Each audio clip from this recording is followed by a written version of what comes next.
मी याच्या पाठीमागं पण ज्यावेळेस मला विचारलं गेलं त्यावेळेस मी प्रतिक्रिया दिलेल्या आहेत. त्याचा विषय असा आहे, 40 दिवस झाले आणि आरोपी फरार आहे. त्याचा सरळ सरळ अर्थ आहे की तो आरोपी किती सराईत आहे हे महाराष्ट्रानं सगळ्या बघितलं पाहिजे. याच्यावर पहिले पण खूप गंभीर गुन्हे आहेत. तो कागदोपत्री फरार असताना त्याच एरियामध्ये तो राहायचा, हे आम्हाला हे प्रकरण झाल्यानंतर काही लोकांनी सांगितलं. तो फक्त कागदावर फरार होता. तो त्या धारूर केज एरियामध्येच राहायचा आणि ह्या केज एरियामध्ये जे आमच्या भावांचा खून केलाय त्या खुनात पण हा होता आरोपी. म्हणजे याच्यातून आपल्या सगळ्यांना मी विनंती करेल प्रसार माध्यमांना की जर इतक्या गंभीर स्वरूपाचे कागदोपत्री नाही तर प्रॅक्टिकली ह्या सगळ्यांचे आरोप आहेत त्याच्यावर सिद्ध झालेले, त्या लोकांना जर असं मोकाट सोडलं नसतं तर माझ्या भावाला आज जिवंत असता माझा भाऊ, त्याला जर कायद्याची जरब दाखवून त्याला शिक्षा झाली असती. सीडीआरची मागणी आपण केली, पोलिसांनी आतापर्यंत तुम्हाला दिली? आम्हाला त्यांनी जे काही माहिती आतापर्यंत दिली आहे पोलीस यंत्रणेने, सीआयडी यंत्रणेने, एसआयटीने, आम्ही त्यांच्याशी भेटलो. फक्त त्यांना आमच्या गावकऱ्यांनी आणि आम्ही विनंती केली, जो तपास होत आहे त्याच्यामध्ये कुठं म्हणजे एखादा कच्चा दुवा सुटला नाही पाहिजे. हे आरोपी एवढे घातक आहेत समाजाला की यांनी खूप चुकीच्या पद्धतीनं आपल्या समाजामध्ये गुन्हेगारी एवढी आहे की ही कागदावरची गुन्हेगारी तुम्ही पाहताय ही इतकी गंभीर आहे. कागदावर न आलेली गुन्हेगारी पण खूप आहे, ती यायला पाहिजे.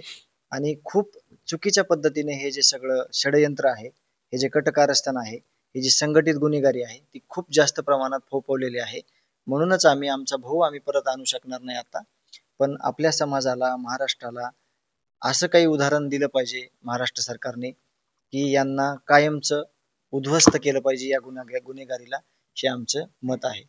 कोण पाठीशी घालत आहे? जे कोणी पाठीशी घालतंय ना ते पण वाचणार नाही कोणी ह्याच्यातनं, कारण तर हे एवढे गंभीर स्वरूपाचे गुन्हे करणारी टोळी आहे, त्याच्यातनं कोणी ती हिंमत पण केली नाही पाहिजे अशी पण आमची विनंती आहे. आणि जे लोक देशमुख कुटुंबियासोबत आहेत, जे लोक न्यायाच्या भूमिकेत आहेत, ते कुठंही दुसरं कुठलंही मत त्यांचं नसून फक्त देशमुख कुटुंबियाला न्याय देणे हे आहे. आणि हे पण गांभीर्यानं सगळ्यांनी लक्षात घेतलं पाहिजे. अनेक ठिकाणी मोर्चे निघत आहे, सगळीकडे विरोध होत आहे, निषेध होत आहे, सरकार गांभीर्याने घेत आहे. मी परत तेच विषय बोलन की हे गुन्हेगारी घडताना इतक्या मोठ्या प्रमाणात गुन्हेगारी घडली त्याचं कारणच हे की त्याच्याकडे दुर्लक्ष केलं गेलं. अजून भरपूर गोष्टी ह्या तपासादरम्यान पुढे येत आहेत, त्याचा पण चांगल्या पद्धतीने तपास करावा अशी देशमुख कुटुंबियाची मागणी आहे. याकडे सरकारनं गंभीर स्वरूपात बघणं गरजेचं आहे, ते बघतंय आणि आम्ही त्यांच्यावर विश्वास व्यक्त केला आहे. आणि मुख्यमंत्री साहेबांनी आम्हाला शब्द दिलेला आहे की या गँग मधला शेवटचा आरोपी जोपर्यंत जेरबंद होत नाही, जोपर्यंत त्याला फाशी होत नाही, जोपर्यंत त्याला फासावर लटकवलं जात नाही, तोपर्यंत हे सरकार थांबणार नाही. 100% आम्ही न्यायाच्या प्रतीक्षेत आहोत. आम्हाला न्यायच पाहिजे, आम्हाला न्यायच भेटला पाहिजे. आणि आम्ही तोपर्यंत आम्हाला विचारलं जात आहे की तुम्ही निषेध मोर्चात येताय, अनवाणी चप्पल न घालता फिरताय, आम्हाला कोणती जरी वेळ आली न्याय मागताना, आम्हाला किती जरी कष्ट झाले आमच्या कुटुंबियाला, तरी आम्ही न्याय घेऊनच थांबणार आहोत. आणि एक समाजाला दाखवणार आहोत की गुन्हेगारी अशा पद्धतीने मोडलीच गेले.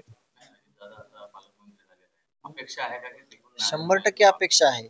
जे मसाजोग गावकरी आहेत, जे या भूमिकेत आहेत पहिल्या दिवसापासून आतापर्यंत, ते जे पालकमंत्री झालेले आहेत नव्याने अजितदादा, एकतर त्यांना तरी गाववाले बोलून घेऊन याचं सगळं म्हणजे नियोजन विचारतील किंवा गाव तरी बीड येथे अजितदादा आल्यावर जाईल असं मला गावकऱ्यांनी चर्चा केली.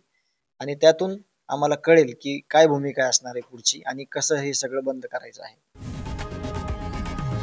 लोकशाही मराठी ऐका, पहा, जागरूक रहा.